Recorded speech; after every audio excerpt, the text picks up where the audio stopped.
Hi everyone. మీకు నేను ఎక్కడికొచ్చానో తెలిసుండాలి. బుద్ధుడి బొమ్మ దగ్గరకొచ్చి ఎక్కడికొచ్చారు ఏంటి అని అడుగుతున్నారేంటి అనుకుంటున్నారా? ఏమి లేదండి. మనము అమరావతిలో ఉన్న బుద్ధుడి బొమ్మ చూడటానికి వచ్చామనమాట. ఒకసారి మీకు చూపిద్దామని వచ్చేసాను. లోపల ఎలా ఉందో ఒకసారి లుక్కేయండి. నేను దీని డీటెయిల్స్ చెప్తూ ఉంటాననమాట. ఓకేనా? అమరావతి పేరు చెప్పగానే వెంటనే గుర్తొచ్చేది ధ్యాన ముద్రలో ఉండే బుద్ధుడి బొమ్మ. అవునా కాదా? కానీ ఇక్కడికి ఎవరొచ్చినా సరే, ఎంత కోపంలో ఉన్నవారైనా సరే, ఆ బుద్ధుని చూస్తూ చాలా ప్రశాంతంగా ఉంటారు. ప్రశాంతతే కాదండి, బుద్ధుడి బొమ్మ ఎక్కడుందో తెలుసా? కృష్ణమ్మ చెంతనే ఆహ్లాదకరమైన వాతావరణంలో ధ్యాన ముద్రలో కూర్చొని హాయిగా ఉన్నారండి.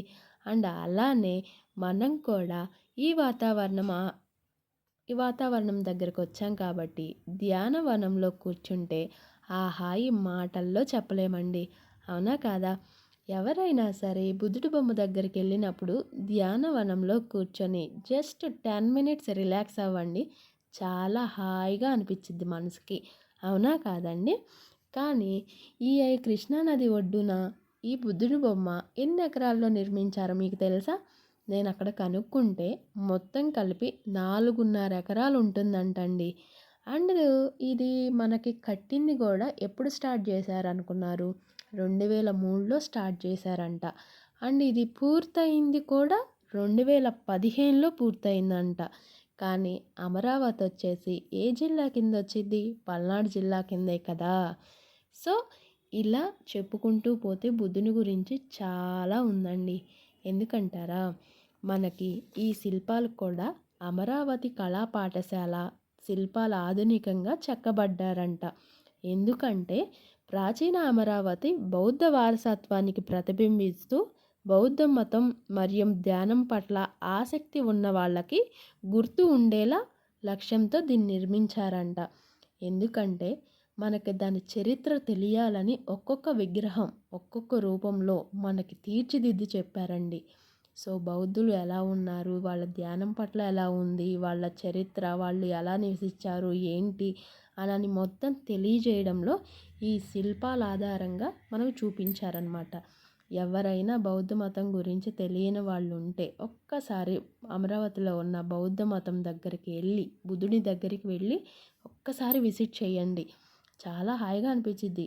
కానీ మనకి ఇంకోటేంటి, బుద్ధుడి దగ్గరికి వెళ్ళినప్పుడు ఎంట్రీ ఎక్కుతాము. సో 4 పక్కల ఉంటుంది బయటికి రావడానికి. 4 పక్కల నుంచి ఎటు నుంచి ఎటొచ్చాము ఏంటి అని కూడా ఉంటుందన్నమాట. అండ్ బయట విజిట్ చేసిన వాళ్ళు ఎవరైనా ఉంటే బయట కూర్చోడానికి కానీ, అది తిరిగింది మనం తిరగడానికి కాసేపు కూర్చోడానికైనా సరే మొత్తం అవైలబుల్గా ఉంటుందన్నమాట. ఇది సెకండ్ ఫ్లోర్ లాగా, అంటే 2 స్టెప్స్ ఎక్కంగానే లోపల ఇలా మనకు చూపిస్తారనమాట. బయటొచ్చి కలర్ఫుల్ కలర్‌తో వేశారు. అండ్ 2 స్టెప్స్ ఎక్కితే మనకు వైట్ దాంతో పెయింటింగ్‌తో ఇలా చూపిస్తారనమాట. మనకి థర్డ్ ఫ్లోర్ అంటే ఇంకో 2 స్టెప్స్ ఎక్కితే కరెక్ట్‌గా ధ్యాన ముద్రలో కూర్చున్నట్టు కదా బుద్ధుడి బొమ్మ. దాని కింద లోపల వైపు చూస్తే ఒక బాల్ ఆకారంలో మనకి మూన్ ఆకారం ఎలా అయితే ఉంటుందో అలా ఉంటుంది జస్ట్. మనం వెళ్ళి హాయిగా ధ్యానం చేసుకోవడమే. ధ్యానం చేసేటప్పుడు మాత్రం పక్కన చెప్పులు బయట విప్పేసి వెళ్ళండి ఎవరైనా సరే. అంటే చెప్పులు వేసుకొని వెళ్ళకూడదు కాబట్టి. సో ఇదండి. ఇంకోటేంటంటే మాకు చుట్టూ అంటే బుద్ధుని బొమ్మ చుట్టూ కూడా పార్క్ ఉంటది. పార్కులో రకరకాల ఫ్లవర్స్‌తో ఉన్నాయి. ఫ్లవర్స్ కూడా నేను ఒకసారి పిక్ అప్‌లోడ్ చేశాను చూడండి. యెల్లో కలర్ గానీ, రెడ్ కలర్ గానీ, పింక్ కలర్ కానీ ఏదైనా సరే ఫ్లవర్స్ చాలా బాగున్నాయన్నమాట.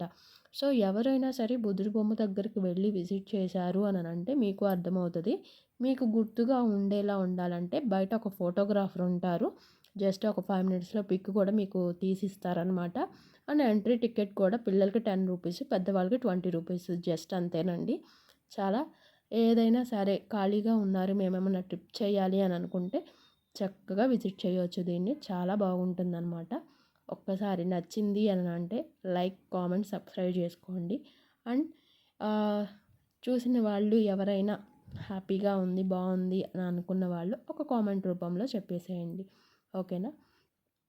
Thank you and watching my video. And ఇంకా మరికొన్ని వీడియోలతో మీ ముందుకు వస్తానన్నమాట. సో అందరూ ఎవరైనా సరే ఎంకరేజ్ చేయండి. ఓకేనా? ప్లీజ్.